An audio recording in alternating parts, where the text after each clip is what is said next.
Welcome to Success Study Academy. मेरा नाम दीपक है और आज हम इंग्लिश की क्लास में सीखने जा रहे हैं पास्ट इंडेफिनेट टेंस। तो हमेशा याद रखिएगा, इसके आखिरी में ता, था, ती, थी, ते, थे जैसे वर्ड्स आते हैं। चलिए इसके रूल समझते हैं। तो सबसे पहले नॉर्मल सेंटेंसेस में हमेशा सब्जेक्ट आता है, फिर वर्ब की दूसरी फॉर्म और फिर ऑब्जेक्ट आता है। यहाँ पे हेल्पिंग वर्ब भी आते हैं जिसमें डिड का प्रयोग होता है। डिड में सभी के लिए आता है, चाहे सिंगुलर हो, चाहे प्लुरल हो, चाहे आई हो, सभी के लिए डिड यूज़ होता है। लेकिन हमेशा नॉर्मल सेंटेंस में डिड का यूज़ तभी कीजिएगा जब आप किसी भी लोगों को अपने बात पर ध्यान दिलवाना चाहते हैं। नेक्स्ट है नेगेटिव वर्ड्स। इसमें हमेशा सब्जेक्ट आता है, फिर यहाँ पे हेल्पिंग वर्ब आता है जो कि है डिड, और फिर आता है नॉट, और आखिरी में आता है वर्ब की पहली फॉर्म। देखिए ऊपर जब डिड नहीं लगा था तो वहाँ पे वर्ब की दूसरी फॉर्म थी, अगर वहाँ पे डिड लगा दोगे तो वर्ब की पहली फॉर्म आ जाएगी। लेकिन ये जो रूल है कि आपको नॉर्मल सेंटेंसेस में डिड का यूज़ नहीं करना, और बाकी नेगेटिव, इंटेरोगेटिव और इंटेरोगेटिव प्लस नेगेटिव सभी में आप हेल्पिंग वर्ब का यूज़ कीजिए। नेक्स्ट है आपका इंटेरोगेटिव। इंटेरोगेटिव वे शब्द होते हैं जिनमें आप क्या शब्द का प्रयोग करते हैं, यानी कि क्या सवाल का जवाब आप वर्ड यूज़ करते हैं। और याद रखिएगा कि इसका जो उत्तर होता है यानी कि आंसर होता है वो आपको हाँ या फिर ना में देना होता है। जैसे क्या आपका नाम राम है, तो अगर किसी का नाम राम होगा तो वो हाँ में जवाब देगा, और अगर किसी का नहीं होगा तो वो ना में जवाब देगा।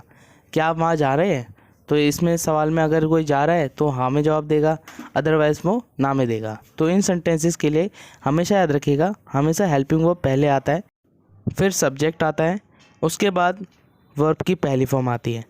अब नेक्स्ट और लास्ट है इंटेरोगेटिव प्लस में नेगेटिव। उसमें हमेशा हेल्पिंग वर्ब पहले आता है, फिर सब्जेक्ट आता है, इसके बाद नॉट आता है, और इसके बाद वर्ब की पहली फॉर्म आती है। तो अब आपको समझ में आ गया होगा वर्ब की दूसरी फॉर्म तभी आएगी जब आपका हेल्पिंग वर्ब यूज़ नहीं होगा, और ये सिर्फ नॉर्मल सेंटेंसेस में होता है, बाकी सब में आपको हेल्पिंग वर्ब लगानी है। अब चलिए इसके रिलेटेड एक दो वर्ड हम बनाते हैं। पहला है राम जाता है। तो देखिए यहाँ पे राम जो है वो सिंगुलर है और आखिरी में है ता, था, सॉरी ये है नहीं है, यहाँ पे था आएगा, तो क्या होगा राम जाता था। तो इसके लिए क्या होगा हमारा कैसे सेंटेंस बनेंगे। सबसे पहले नॉर्मल बनाते हैं जिसमें सबसे पहले सब्जेक्ट आता है। तो राम को हम कैसे लिखेंगे, इंग्लिश में राम, इसके बाद हेल्पिंग वर्ब नहीं आएगा, सीधा वर्ब की दूसरी फॉर्म आएगी। तो जाने की दूसरी फॉर्म क्या होती है, वेंट, तो राम वेंट। तो ये आपका नॉर्मल सेंटेंस। अब इसको हम नेगेटिव में बनाएंगे तो कैसे होगा, सबसे पहले सब्जेक्ट आएगा, फिर हेल्पिंग वर्ब, और हेल्पिंग वर्ब है डिड, तो क्या होगा राम डिड नॉट गो। देखिए यहाँ पे वेंट इसलिए नहीं आया क्योंकि यहाँ पे डिड लग चुका है, जैसे ही डिड लग जाएगा तो वर्ब की पहली फॉर्म यहाँ पे यूज़ होगी। नेक्स्ट है इंटेरोगेटिव यानी कि सवाल वाले, कि क्या राम जाता था, तो इसके लिए क्या होगा डिड राम गो, और इंटेरोगेटिव प्लस नेगेटिव के लिए डिड राम नॉट गो। चलिए एक और सेंटेंस बनाते हैं, तुम खाते थे। तो यहाँ पे पहले देखना है हमें कि तुम जो है वो प्लुरल है और आखिरी में ता, था लिखा हुआ है, तो आप समझ जाइए ये कौन सा है, पास्ट इंडेफिनेट टेंस, क्योंकि यहाँ पे था, थी, थे वाले यूज़ हो रहे हैं और ताती थे है इसलिए ये इंडेफिनेट टेंस होगा। तो इसको हम कैसे लिखेंगे, तुम खाते थे को, तो नॉर्मल सेंटेंसेस में होगा यू एट। एट इसलिए आएगा क्योंकि ईट की सेकेंड फॉर्म होती है एट। और अब मैं इसको बना रहा हूँ नेगेटिव वर्ड में, तो नेगेटिव वर्ड में डिड आ जाएगा, इसलिए जो एट होगा वो एट जो वर्ब की सेकंड फॉर्म है वो वर्ब की पहली फॉर्म में बदल जाएगी। तो इसमें क्या हो जाएगा, यू डिड नॉट ईट। अब इसको मैं अगर इंटेरोगेटिव में बनाते हैं तो कैसे होगा, अब यहाँ पे जो डिड है वो पहले आ जाएगा, क्योंकि हमने पढ़ा था कि इंटेरोगेटिव में हमेशा जो हेल्पिंग वर्ब है वो पहले आ जाती है। तो यहाँ पे जो हेल्पिंग वर्ब है वो पहले हो जाएगी, और क्या आ जाएगा डिड यू ईट। और इंटेरोगेटिव प्लस नेगेटिव में जहाँ पे क्या और नहीं वाले शब्द एक साथ यूज़ होते हैं, तो उसमें क्या होगा माफ़ कीजिएगा, डिड यू नॉट इट। तो यहाँ पे डिड भी आ गया और नॉट भी आया। अब नेक्स्ट है हमने नहाया। तो देखिए अब आप कहेंगे यार यहाँ पे तो ताते थे लिखा नहीं हुआ और थे भी नहीं लिखा हुआ है, तो हम कैसे पहचानें सर कि ये पास्ट इंडेफिनिट टेंस है। तो जहाँ पर भी अगर वर्ड आए, खाया पिया उठे बैठे नहाया, तो ये सारे वर्ड्स जो होते हैं वो पास्ट इंडेफिनिट टेंस के लिए ही यूज़ किए जाते हैं। तो ज़रूरी नहीं है कि आखिरी में ता, ती, ते लिखा हो।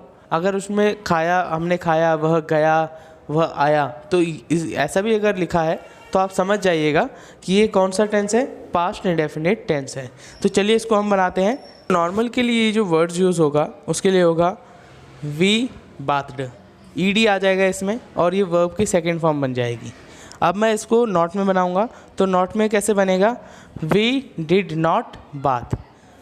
अब यहाँ पे देखिए बाथ नहीं आया, क्यों, क्योंकि ये वर्ब की पहली फॉर्म आ जाती है। जब भी अगर डिड आपका लग जाता है तो वर्ब की पहली फॉर्म आ जाती है, और जहाँ पे डिड नहीं लगता वहाँ पे वर्ब की सेकंड फॉर्म आती है। और ये जो सेकंड फॉर्म वाली जो मैं बात कर रहा हूँ, ये सिर्फ और सिर्फ नॉर्मल सेंटेंसेस में ही होता है। नेगेटिव, इंटेरोगेटिव और इंटेरोगेटिव प्लस नेगेटिव सभी में डिड का प्रयोग होता है, इसीलिए यहाँ पर वर्ब की सेकंड फॉर्म नहीं आती। सिर्फ नॉर्मल में ही ऐसा है, या ऑप्शनल है कि आप डिड लगाओ या फिर ना लगाओ। चलिए अब हम इसको इंटेरोगेटिव में बनाते हैं।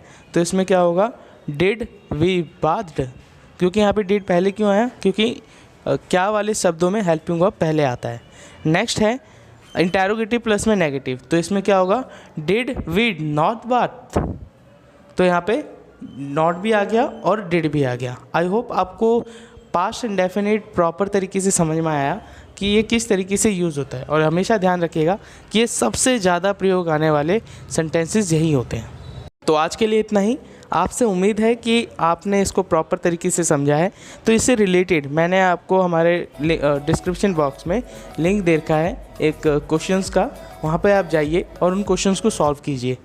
और इससे रिलेटेड अगर कोई भी डाउट आते हैं तो आप हमें कमेंट सेक्शन में कमेंट भी कर सकते हैं।